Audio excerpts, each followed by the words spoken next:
Hey, there was some footage from my very first FPV flight the other day.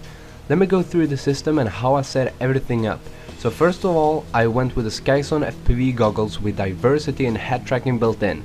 The video transmitter is one of those Immersion RC 600mW and a ready-made RC 700 TV line camera securely attached to the Bixler.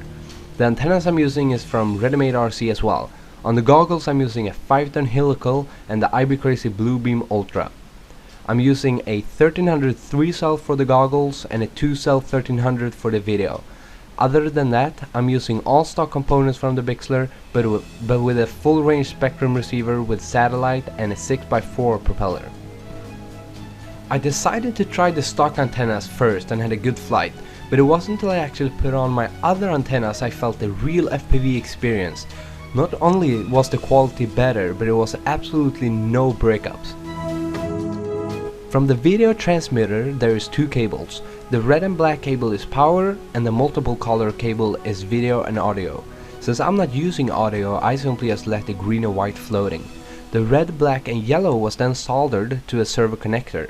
The camera cable is more complicated since it has 3 wires with 2 wires inside. One is shielded and one is not. It has a red, yellow and white wire. The 2 unshielded is ground and is soldered to a black wire. The yellow wire goes to the yellow and red to the red. White is once again left floating since we don't use the audio. Then all you have to do is connect the 2 servo connectors, power the video transmitter and the goggles,